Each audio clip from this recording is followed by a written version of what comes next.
Ary eo amin'ny taranja tsipikanety be dia namaly ny fanakianana zay mahazo azy ny fédérationna malagasy ny taranja tsipikanety be amin'izao fotoana izao zay manana olana eo anivon'ny fédérationna iraisam-pirenena ny sabotsy teo dia nitondra fanazavana mahakasika indrindra izay olana izay ny filohan'ny fédérationna Andriamatoa Berila Razafindraniony sy ny ekipany hinambarany ihany koa fa dia ametraka fitoriana izy ireo amin'izay mety hoendrika fanalambaraka ny fédérationna ao anatin'ity raha ity. Momba ny resaka vola 25 millions za tsy hiditra am'ireo nandray vola na tsy zay aloha ny resako fa hoe Andriamatoa totonina raha nangataka fifonana dia ankehitriny manao fausse accusation dia reto aloha zany ny azona qualifiena azy manao acte de parjure izy aloha satria manana taratasy izy aveu mianino milaza mitory ny olona rehetrarehetra nanao manipulation amin'ny tenany zay mininay fa tsy navoaka tonga ny fotoana moana eny eo amin'izao fotoana izao parjure ny ilazanay azy amin'izay satria ao anatin'izay izy dia mianino fa tsy hiditra intsony amin'ny fanaovana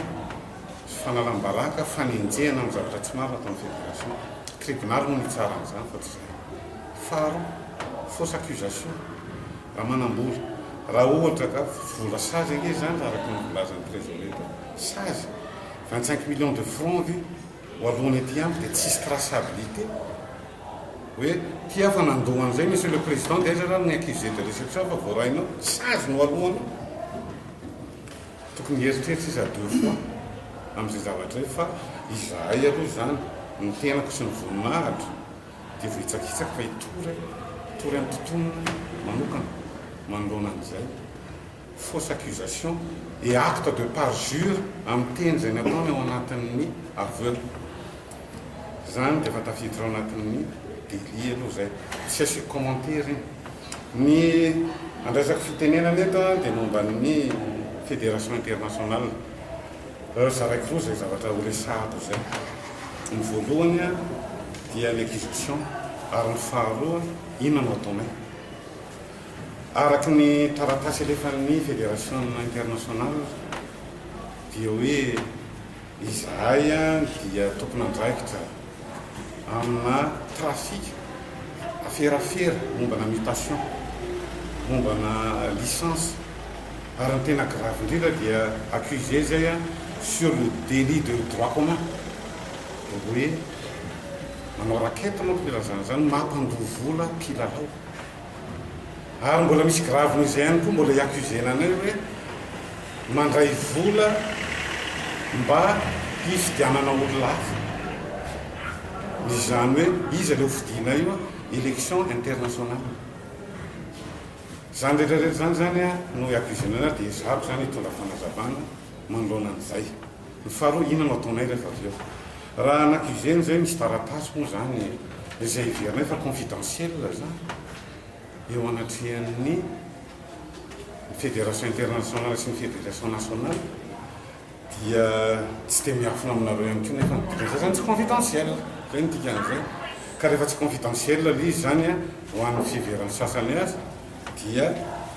hoanay zany dia miteny tsotra fotsiny manao conférence de presse accusena zay fa manao double mutation manam-pilalao tsoronay mazava aloha zany fa raha double mutation zany dia izao no azavainay tsotra dia mihitsy hoe mutation ny mpilalao malagasy dia fahefanay fédérationna malagasy ka ny mpilalao zay mivoaka eto makany velany aloha dia tsy licence vazaha na thaïlandais na sinoa na africain fa licence malagasy raha mivoaka any France izy satria any France aloha manao tournée dia licence malagasy no entin'izy ireo any ka raha nivadika licence frantsay io tsy signature andrazavindray no Beril lalala no anao signature ana licence française ka nahoana moa zahay no accusena hoe provoqué double licence noho izany tsy mitombona izay raha izay no convoquena anay any amin'ny fédération internationale araky ny voalaza ny statut et règlement international règlement intérieur amin'ny fédération internationale dia mitombona satria ao anatin'ny règlement international raha misy mpilalao milaza manao double licence zany hoe constaté aloha fa nanao double licence dia ny ao anatin'ny statuen'ny fédération dia milaza mazava hoe ny fédération internationale dia mitodika any amin'ny fédération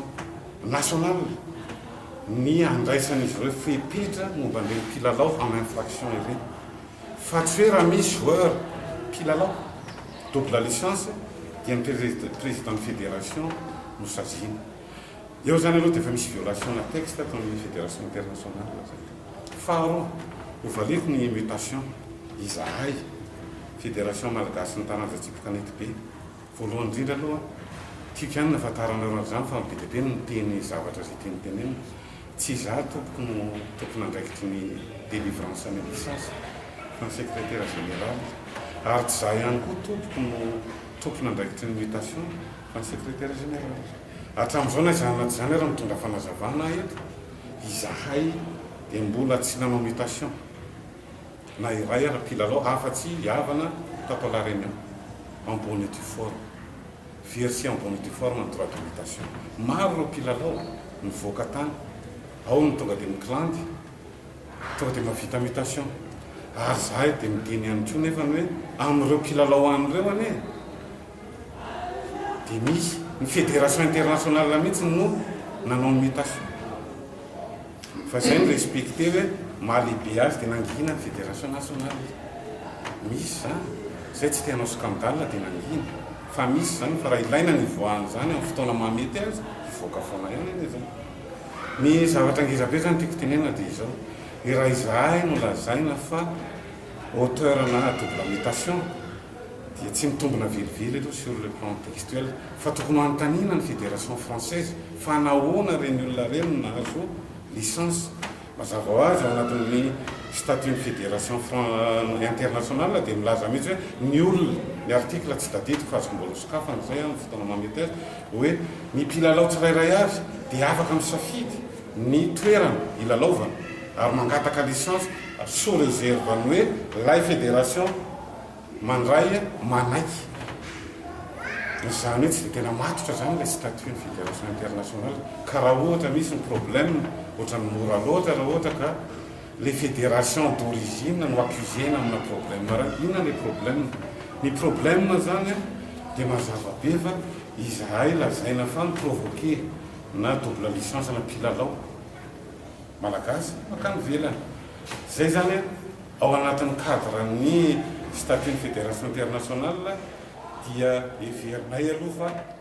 mananjo izy angataka fanazavana